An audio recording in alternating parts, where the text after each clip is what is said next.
There are moments in life that quietly change the way you see everything. For Reyan, that moment came under hospital lights. The estimate was simple: 18,000 rupees. He opened his banking app. 4,200 rupees. He refreshed it once, then again. The numbers didn't change. And in that silence, he understood something most middle-class families rarely say out loud. Stability is not the same as security. This is not a story about poverty. It's a story about fragility. The day Reyan realized being middle class isn't safe. Reyan loves Sunday mornings. No alarm, no deadlines. Just sunlight sliding through thin curtains. His daughter laughing at cartoons. Tea boiling in the kitchen. Oil crackling softly. It wasn't luxury, it was routine. And routine feels safe. He checked his phone. Salary credited. He exhaled. Rent covered. Fees manageable. Groceries stocked. He wasn't rich, but he felt protected. Middle class has a special illusion. It feels stable because nothing is wrong. Yet, he sometimes told himself, "We're doing okay." And that sentence is the most dangerous comfort, because life doesn't warn you before it tests you. What happened next didn't destroy his life instantly. It did something worse. It started quietly. That evening, his daughter felt warm. It's just a fever, they thought. Children get sick, it's normal. But by midnight, her body was burning, her breathing uneven. The house that felt safe in the morning now felt small, helpless. Hospitals at night feel different. Too bright, too quiet, too serious. The doctor didn't panic, which made it worse. Tests are needed immediately.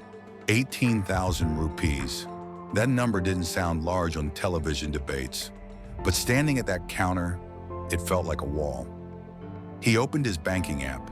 4,200 rupees. He refreshed again and again. It didn't change. And in that moment, he realized something terrifying. Stability has an expiry date, but the hospital bill wasn't the real problem. The real problem came after. Outside the hospital, he began calling. "Bye. I'll return it next month." Silence. "I'm also tight right now." Next call. Ringing. No answer. Another relative. "I'll call you back." Nobody did. Not because they didn't care, but because everyone was one emergency away themselves. That's the silent truth of the middle class. We look connected, but financially, we are alone. He looked through the hospital glass at his daughter and pressed apply on a short-term loan. 28% interest. He didn't read the details. Fear doesn't negotiate, it signs. He thought the crisis was over once she recovered. But emergencies don't leave alone. They leave behind consequences. The crisis passed. His daughter recovered, but relief is expensive. 1 month later, rent was due. School fees were due. The loan reminder appeared. He paid the minimum, and interest did what it does best. It waited, it grew, it multiplied silently. Debt is not loud in the beginning, it whispers. And whispers are dangerous because you ignore them. But ignored problems stack. And then life tested him again, not with a hospital, with groceries.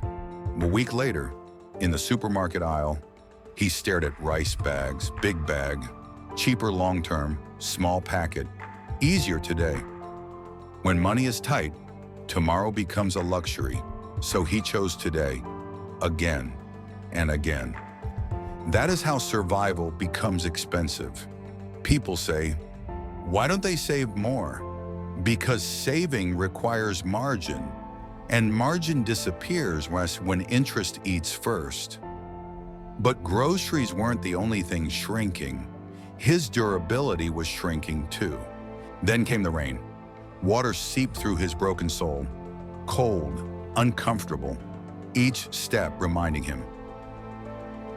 At the shop, 2,500 rupees strong pair, 600 rupees quick fix. He didn't choose cheap, he chose what he could afford. 3 months later, it tore again, then again. Each replacement small, each yearly total large. Being broke doesn't make you careless, it makes you short-term. Then came summer, and summer doesn't negotiate. Peak summer arrived, nights hotter than days. The fridge stopped cooling, water warm, milk spoiling. His daughter asked softly, "Abba, why is the water not cold?" Repair, 6,000 rupees. New fridge, 14,000 rupees. He chose EMI because heat doesn't wait for savings. 1,800 rupees per month. Manageable until petrol rose, electricity rose, extra school charges arrived. The fridge cost 14,000 rupees. He paid 21,000 rupees. When you delay payment, you pay interest. When you lack savings, you pay peace. But the most expensive cost was not money. Sleep left quietly. Every notification became a threat. Low balance alert, EMI reminder, credit card due. He wasn't irresponsible, he was stretched. There is a special exhaustion that comes from always calculating, always adjusting, always worrying. Middle class doesn't fear poverty, it fears slipping. And one night, he calculated everything. He wrote it down. Loan interest, repeated purchases, EMI totals. If he had 30,000 rupees saved that first night, no 28% loan, no minimum trap, no compounding stress. He wasn't charged for laziness. He was charged for being unprepared. And in middle-class life, unpreparedness is expensive because the system rewards cushion and punishes fragility. Reyan still wakes at 6 a.m., still goes to work, still smiles at his daughter. From outside, nothing looks broken. But inside, he understands something most people don't. Being middle class doesn't mean safe, it means balanced, and balance can fall. You cannot control emergencies. You cannot control inflation, but you can build breathing space. Even 100 rupees a week, because the goal is not luxury. The goal is one emergency that doesn't destroy you. If this felt familiar, it's because this isn't just Reyan's story. It's millions of silent stories, maybe even yours. This is Micro Money Matters, where we don't shame struggle, we explain it, and we prepare for it. If you believe middle-class stories deserve honest conversations, stay with us, because understanding money is not about getting rich. It's about staying steady,